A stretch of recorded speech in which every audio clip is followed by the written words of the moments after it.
बिस्मिल्लाहिर्रहमानिर्रहीम।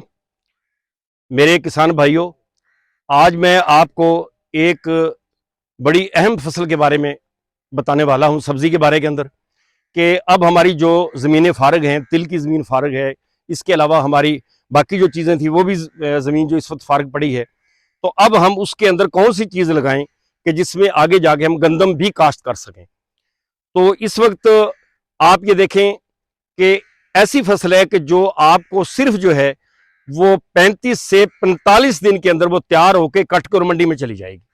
और इंशाल्लाह मुझे उम्मीद है कि जिस तरह इस दफ़ा गर्मी पड़ रही है, तो अभी जो काश्त कर लेगा और ज़रा मेहनत कर लेगा तो इंशाल्लाह उससे आप खर्चा निकाल के आप 90 से 1 लाख 1,20,000 रुपया आप कमा सकते हैं। ये तो अल्लाह के इख्तियार होता है आगे, लेकिन बहरहाल इतनी ये है कि इंशाल्लाह आप उससे कमा लेंगे।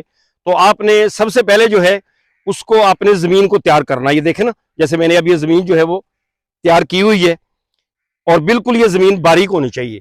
ये आपको जो नज़र आ रहा है ये सिर्फ इसलिए नज़र आ रहा है कि, बल्कि मैं आपको ये बात भी बता दूं कि अगर किसी का बाग खड़ा है, किन्नू का बाग है या छोटे पौधे आपके आम के हैं, तो आप उसके अंदर भी जो है इसको उस ज़मीन में भी लगा सकते हैं, क्योंकि उसको भी खुराक मिलेगी। ये देखें ना माशाल्लाह, ये आपको नजर आ रहा होगा। तो ये किन्नू का भाग है, ये थोड़े से जो आपको घास वगैरह नजर आ रहा है ये इसकी भी सफाई कराई है। तो आपने इस तरह ये रूटावेटर चला के जमीन को तैयार कर लेना है, इसमें हल चला लेना है। हल चलाने के बाद आपने इसमें कोई चीज नहीं डालनी। आपने क्या करना है, आपने बीज लेना है और बीज लेके उसका छट्टा कर देना है। छट्टा करने के बाद उसके अंदर आपने फिर पानी लगा देना है। अब मैं आपको बताऊं कि आपने कौन सी सब्जी काश्त करनी है। आपने इसमें काश्त करना है, यानी देसी सरसों जो होती है जिसको हम तोरिया भी कहते हैं, वो आपने काश्त करना है। और उसका जो साग है वो मंडी के अंदर अगेता साग बहुत अच्छे दाम जो है वो हमेशा उसके हम हासिल कर सकते हैं। तो अब आपने, जैसे मैंने आपको बताया कि आपने 1 एकड़ के अंदर तकरीबन 8 किलो बीज जो है वो आपने छट्टा करना है, यानी आपने सूखी जमीन जो है उसमें छटा कर देना है। इसके बाद आपने 1 एकड़ के अंदर 90 तकरीबन खेलियां जो है वो बनती हैं, छोटी खेलियां, वो आपने निकाल देनी है। अब निकालने के बाद आपने क्या करना है, आपने पानी लगा देना है। पानी लगाने के बाद आपने 24 घंटे के अंदर अंदर आपने उस पर डॉल गोल्ड का स्प्रे कर देना है। और आपने एक टैंकी के अंदर, तकरीबन 4 टैंकियां लगेंगी, एक टैंकी के अंदर आपने 50 से 60 सीसी जो है वो आपने डॉल गोल्ड जो है वो डालनी है। वो आप जब स्प्रे कर देंगे तो उसके अंदर फिर जो बाकी इट सीट और बाकी चीजें होंगी वो नहीं उगेंगी। इसके बाद आपने उसको पानी जो है 8 दिन के बाद फिर एक पानी लगा देना है। कोशिश करें कि पानी शाम के वक्त लगे।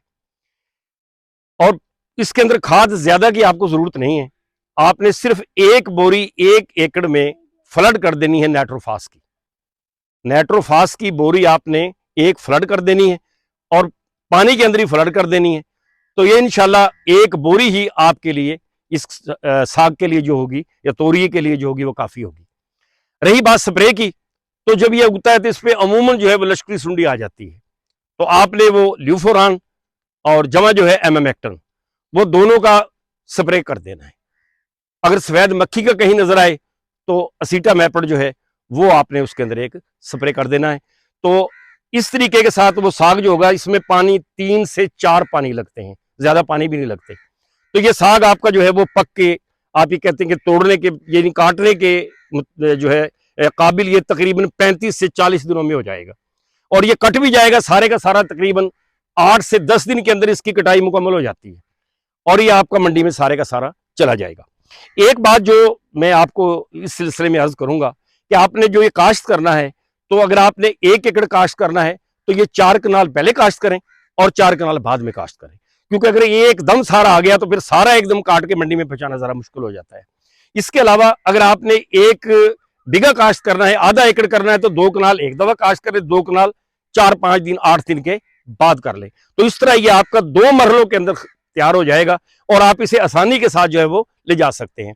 और कोशिश ये करें आपके साग को जो है अगर आप पहले काट लेते हैं तो आप इसके ऊपर पानी का जो है थोड़ा थोड़ा ऊपर जो है इसके वो तरकाव जिसे कहते हैं वो इसके ऊपर कर दें, ताकि ये सरसब्ज और शादाब रहे। इसके ऊपर जो है ना वो सूख ना जाए, क्योंकि फिर मंडी के अंदर इसकी कीमत कम पड़ती है। तो मेरे किसान भाइयों, ये चंद जो है मेरी गुजारिशात थी कि जो इस वक्त हमारे हालात जा रहे हैं, हम कोई महंगी फसल लगाने के काबिल नहीं है।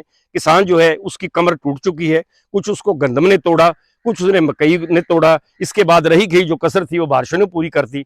तो भाई ये एक तरीका है, लेकिन इसको ये ना करना कि अगर आपके 4 एकड़ हैं तो 4 के 4 5 एकड़ सारा ही साग लगा दें। मैं ये आपको मशवरा नहीं दूंगा।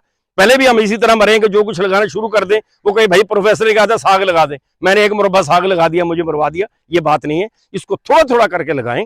तमाम के तमाम लोग कोशिश करें कि जो मंडी के करीब है वो ज्यादा उनके लिए बेहतर है। जो मंडी से दूर भी अगर रेट मिल जाए तो दूर क्या और नजदीक क्या। तो ये भाई ये मैंने आपको एक प्रोग्राम बताया है कि इसके मुताबिक अगर आप इंशाल्लाह इसको करेंगे तो इससे अच्छी पैदावार ले सकते हैं। तो भाई अगर आपको हमारा चैनल ये पसंद आया हो और मैंने जो बातें कही हैं वो आपको पसंद आई हो तो हमारे इस चैनल को जो है वो सब्सक्राइब कर लें और बेल आइकन का जो बटन है उसे भी दबा दें और अपने कमेंट्स से जो हमें नवाजते रहें। शुक्रिया। खुदा हाफिज।